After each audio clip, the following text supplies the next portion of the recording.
Hi, welcome to Blood and Tissue Protozoan.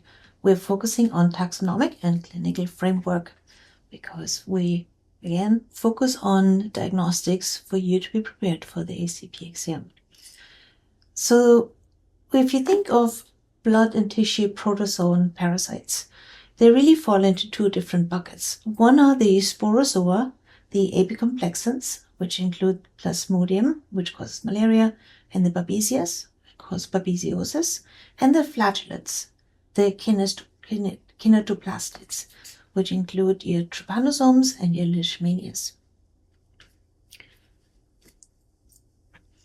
So one of the most important parasitic diseases worldwide and globally that still kill millions of people a year is Plasmodium, the causative agent of malaria.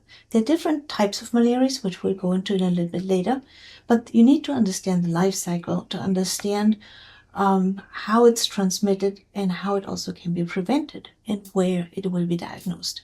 So it all starts off with an infected Anopheles mosquito that bites the host. So it has been biting either another human or an animal vector which infected the mosquito. The parasite then migrates to the liver. The sporozoites migrate to the liver. They turn into schizons in the liver cells. And then the merozoites, the infective stage for the red blood cells, are released. Another form that is really important is the hypnozoites, which are dormant parasites. They can stay in the liver for a long time. And then when the patient, after it's recovered, and maybe if they're immunocompromised or have other health problems, they can reactivate as well and then cause new infections. So it's very difficult to treat.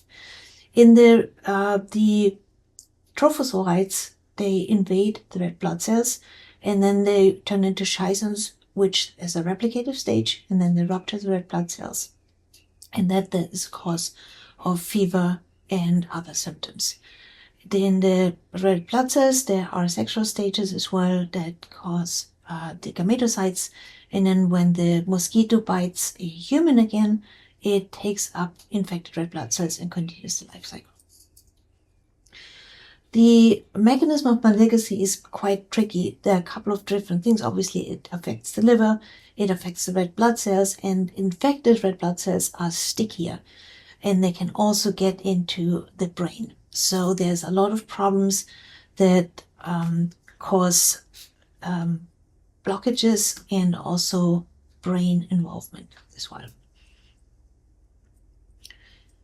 The more important is to distinguish between Plasmodium vivax and P. ovale, which are both relapsing malarias. And as I said before, there are liver stages that are dormant and they can get reactivated and cause the disease again. The difference between the two forms is that the red blood cells infected with Plasmodium vivax have Schiffner dots, and the Plasmodium ovale have like James stipplings, but also the shape of the red blood cells is slightly different. So that's an important one to recognize. On your slides, on your blood smears, is the different types of malaria.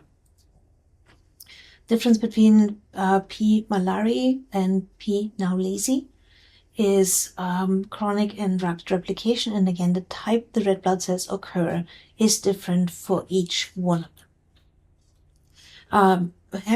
Doing a blood smear for malaria can be quite tricky because sometimes it's cyclic, sometimes not every smear is positive.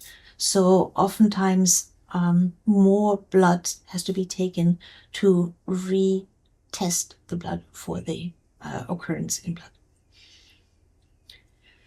All right, here's an overview of the different shapes and looks of the different malaria forms, and we have images as well for you to look at under the microscope to see and distinguish the ones. That's really important for the exam, for the ACP exam.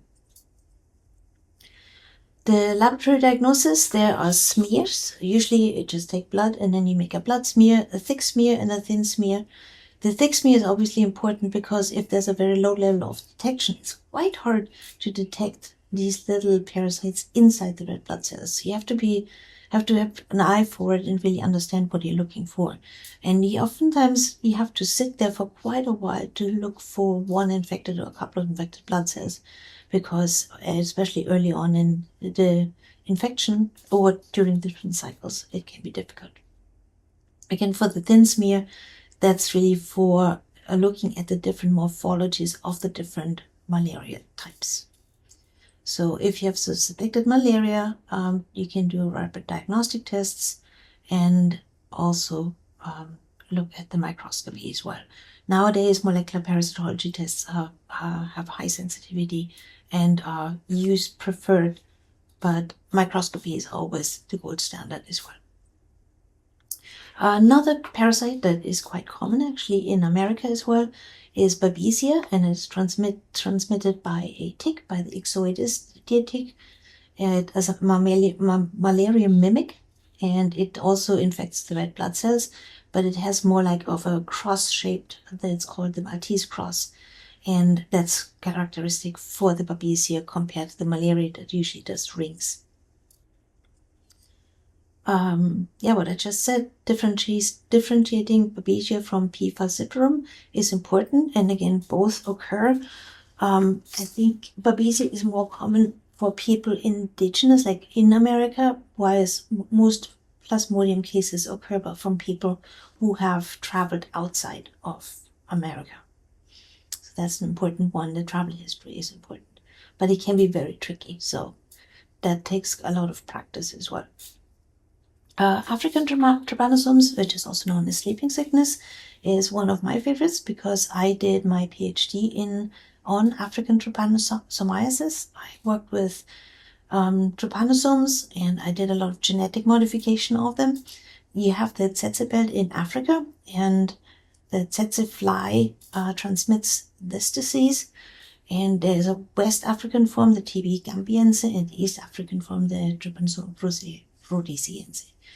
Really interesting parasite, and I've worked with mice and rats when I did my PhD, and it is absolutely eerie to see these parasites in the bloodstream, and the animal looks perfectly healthy. One important aspect of the sleeping sickness is they have antigenic variation.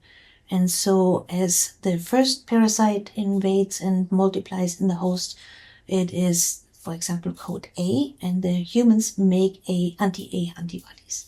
The A parasites then die off, but at the same time, it starts a new population with code B. And that then humans produce antibodies against B, and then while this happens, the parasite switches again and produces another surface antigen. So this continues for a long time. And it is also, this makes it extremely difficult to develop vaccines, because it looks different on the surface all the time, and vaccines usually attack the surface of a pathogen in a parasite. Same for malaria, it can also switch the antigens. So very, very tricky, but from an evolutionary point of view, fascinating. The clinical stages of sleeping sickness, it first is in the blood, obviously, as well. But then it can go into the brain and can cause meningoencephalitis, CNS effects, and that can cause also the sleepiness. It's like defect on the brain, and causes confusion and a lot of other neurotoxic problems. And oftentimes it is fatal without treatment. So it is a very severe disease, and it's quite tricky to treat, and it's a very toxic treatment, or the anti-trypanosome medication is very toxic as well. Another related parasite is American trypanosomiasis, which is mainly in South America, and it's also known as Chagas disease, and it is transmitted by the reduvit bug when the bug bites, and it gets the parasite into its body. But it doesn't transmit the parasite by the bite. It actually goes through the feces. So it poops out the parasite, and then when people scratch, the parasite gets back into the wound as well. So different evolutionary mechanism of the transmission. And what is important as well, that it is an intracellular parasite, in the amastigote form is inside tissue cells. So again, need to know what you're looking for. The trypanosomes are only extracellular, and the American trypanosomes are the sleeping sickness is extracellular, and the American trypanosome has an intracellular stage. Clinical picture is very different as well. There's an acute phase. We have either on the organs inside or oftentimes on the eyelid, which is very easy to diagnose. And the initial symptoms are very mild or asymptomatic. But then oftentimes there is a chronic phase as well, which happens to some of the patients, and it can cause a lot of intestinal problems, megacolon, and also heart problems, which can also be fatal.